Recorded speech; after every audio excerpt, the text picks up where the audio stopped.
நீங்க யோசிச்சு பாருங்க, இன்னைக்கு தமிழர்களுடைய முன்னோர்கள் நிலத்தை திருடிட்டாங்கன்னு சொல்லக்கூடியவர் என்ன பண்ணிட்டு இருக்காங்க? ஆந்திராவில் ஸ்ரீ சிட்டின்னு ஒரு நகரம் உருவாக்குறாங்க. அந்த ஸ்ரீ சிட்டிக்கு முதலீடு பண்றதுக்கு எல்லாம் யோசிக்கிறப்போ அந்த ஸ்ரீ சிட்டில இருந்துட்டு ஒரு 83 கிலோமீட்டர் தூரத்துல பரந்தூர்ல தமிழ்நாட்டுல இவங்க ஒரு விமான நிலையம் கட்டணும்னு சொல்றாங்க. மத்திய அரசாங்கம் சொல்லுது அந்த நிலத்தை தேர்ந்தெடுத்து தமிழக அரசு மத்திய அரசு தேர்ந்தெடுக்கலன்றாங்க. ஆந்திராவில் இவங்க சொந்தக்காரங்க ஒரு நிறுவனத்தை உருவாக்குறாங்க. அதுக்கு வரணும்னா விமானம் வேணும். அந்த விமான நிலையத்தை ஆந்திரால கட்ட முடியாது. அப்ப இருக்கிற தமிழ்நாடு 3வது ஆந்திரா கட்டுறாங்க. அப்படி கட்டக்கூடிய அந்த இடத்துல பாத்தீங்கன்னா விமான நிலையத்துக்கான தேர்ந்தெடுக்கப்பட்ட நிலத்துல 30% நிலங்கள், அதாவது 5600 ஏக்கர் நிலங்கள் நீர்நிலைகள். 5600 ஏக்கர் நிலம் நீர்நிலை.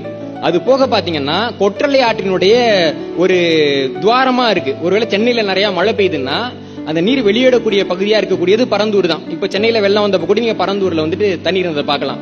இப்படிப்பட்ட ஒரு மக்கள் விரோத சூழலியல் விரோத திட்டத்தை கண்டிச்சு பரந்தூர்ல இருக்கக்கூடிய மக்கள் 1000 நாட்களாக போராட்டம் நடத்திட்டு இருக்காங்க. 1000 நாட்களாக. அப்ப தமிழ்நாட்டுல சோழர்கள் நிலத்தை திருடினாங்க, பாண்டியர்கள் நிலத்தை கொடுக்கலன்னு பேசக்கூடிய ஒரு கும்பல் இருக்குல்ல, மானங்கெட்ட கும்பல். அந்த கும்பலுக்கு சூடு சொரணை இருந்துச்சுன்னா பரந்தூர்ல போராடக்கூடிய இந்த மக்களுக்காக போராடலாம்ல? பண்ண மாட்டாங்க. இன்னைக்கு தமிழ்நாடு அரசு நிலதானம் கொடுக்குதானா? கொடுக்குது. எப்படி கொடுக்குதுன்னு உதாரணம் சொல்ற பாருங்க.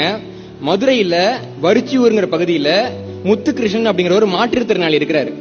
அவருக்கு துணை முதல்வர் அவர் ஒரு பட்டா கொடுக்கிறாரு. அந்த பட்டால என்ன ஒரு பிரச்சனைன்னா அந்த நிலம் ஏற்கனவே இன்னொருத்தர் பேர்ல இருக்கு. ஏப்ரல் 7ஆம் தேதி ஹிந்துஸ்தான் டைம்ஸ்ல வந்த செய்திங்க, ஒரு மாற்றுத்திறனாளி சொல்றாரு, நிலமே இல்ல, எதுக்கு பட்டா கொடுத்தீங்க அப்படின்ட்டு. அப்போ இப்படி ஒரு தானத்தை சோழர்கள் கொடுக்கலங்க, நீங்க தான் கொடுத்தீங்க இல்லீங்களா?